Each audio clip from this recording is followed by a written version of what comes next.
Hindi kumpleto ang Semana Santa ng mga Pilipino kung wala ang mga pamahiin. Tulad ng bawal masugatan dahil matagal daw itong gagaling. Bawal gumala at maglakwatsa dahil baka ikay madisgrasya. At tuwing Biyernes Santo, bawal nang maligo paglampas ng 3:00 ng hapon. Nanatili ring buhay ang ating mga tradisyon, gaya ng bisita iglesia, senakulo, at pagdiriwang ng Pasko ng Pagkabuhay. Himayin natin, ano nga ba ang kahulugan ng mga paniniwala at tradisyong ito? Here's what you need to know. Di tulad ng Pasko at Bagong Taon, walang exact dates ang Semana Santa.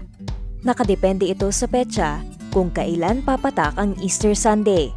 Tinutukoy ang petsa po ng Holy Week batay po sa kalendaryo po ng liturhiko ng Simbahang Katolika na gumagamit ng Gregorian calendar. Ang mga petsa po nito ay nakabatay actually sa petsa po ng Pasko ng Pagkabuhay na itinakda sa unang linggo pagkatapos po ng unang kabilugang buwan, pagkatapos po ng tinatawag nating unang araw ng Tagsibol. Sa ganito pong paraan, ang mga petsa ng mahal na araw ay nag-iiba bawat taon, ngunit ang kanilang pagkasunod-sunod ay nananatiling pare-pareho. Sa linggo ng Palaspas nagsisimula ang Semana Santa. Dito ibinawagayway ang mga palaspas sa misa. Ang pagwawagayway po ng palaspas tuwing Palm Sunday ay isa pong tradisyon na nagsisilbing paggunita sa pagpasok ni Jesus sa Jerusalem.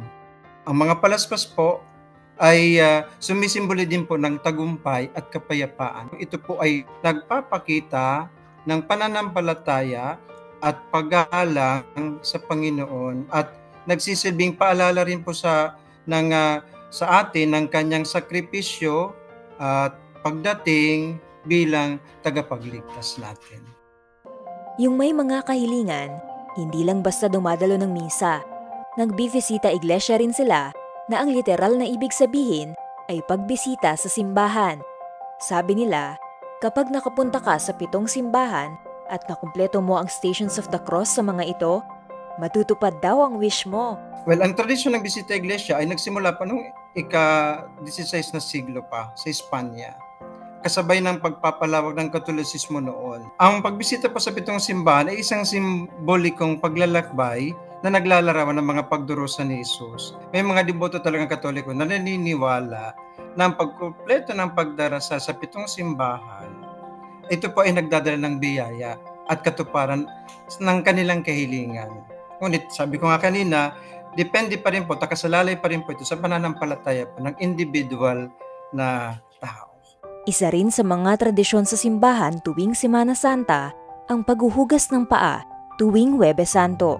Ang paghuhugas po ng paa ng mga pari sa 12 tao ay isang tradisyon na isinasagawa tuwing Monday, Thursday bilang bahagi ng paggunita sa huling hapunan po ni Jesus kasama ang kanyang mga alagad. Karaniwan po mga taong pinipili para sa paghugas po ng paa ay miyembro po ng komunidad. Halimbawa, mga sektor, mga manggagawa, nandito naman yung mga kabataan. So, pwedeng ganun po. At ang aktibidad po na ito ay naglalayong ipakita ang kahalagan po ng serbisyo.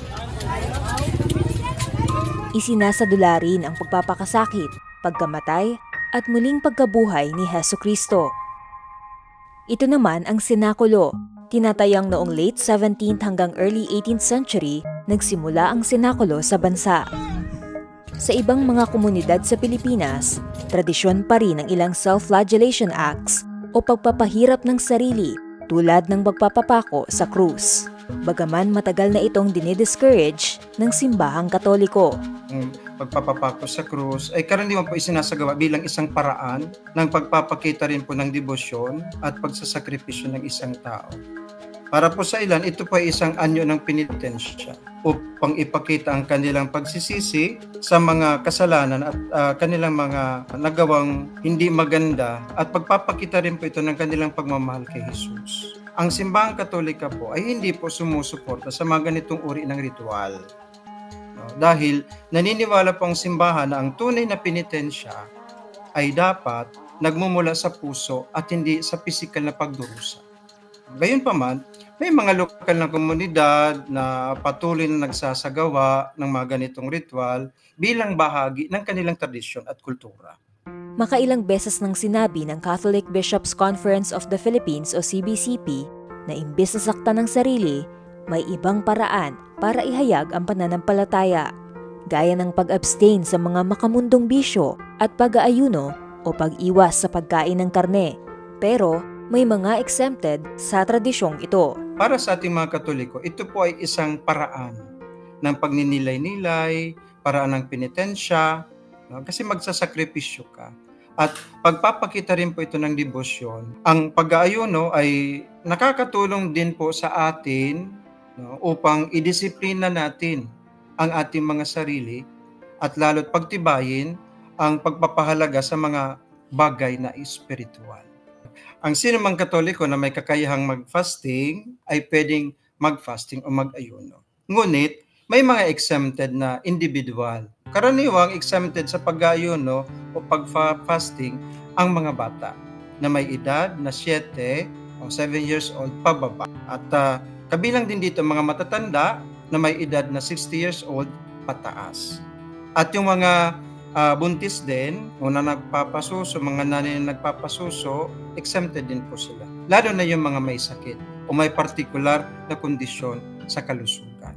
Paalala naman ng Department of Health, mahalagang unahin pa rin ang kalusugan habang isinasagawa ang mga tradisyong ito para maiwasan ang dehydration, heat exhaustion at heat stroke ngayong mainit ang panahon. Nagtatapos ang Holy Week sa Pasko ng Pagkabuhay o Easter Sunday. Pagdiriwang ito ng muling pagkabuhay ni Jesus. Hudyat ng Linggo ng Pagkabuhay ang salubong o ang pagsasadula sa muling pagkikita ni Jesus at Inang Maria. Ipinuprosesyon muna ang imahe ni Jesus at ng nagdadalamhating Birheng Maria. Pagsasalubungin ang mga imahen at tatanggalan ng itim na belo ang Inang Maria.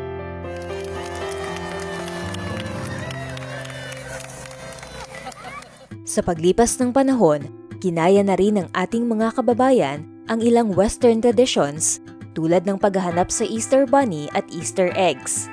Ano nga ba ang kaugnayan nito sa Easter Sunday?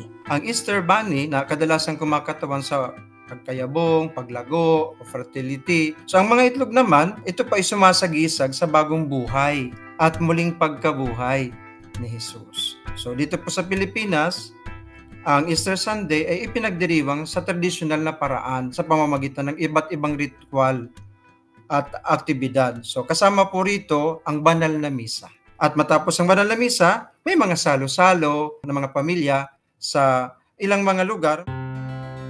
Ang pagsunod sa mga tradisyon ay nagbibigay din po sa atin ng pagkakataon para magnilay-nilay, mag-reflect sa ating spiritual na buhay. So, ang mga ritual tulad ng sinakulo, pabasa, at mga pag-aayuno ay nagsisilbing paalala din po sa atin ng mga halaga ng sakripisyo, pagmamahal, at pagkakawanggawa. Bukod po dito, ang mga tradisyon ay nag-uugnay sa mga tao, sa kanilang komunidad at pamilya na nagiging dahilan upang magsama-sama at sa pamamagitan po ng mga ito na ipapasa natin ang ating kultura, ang ating kasaysayan at mga aral ng ating pananampalataya mula sa ating henerasyon patungo po sa susunod.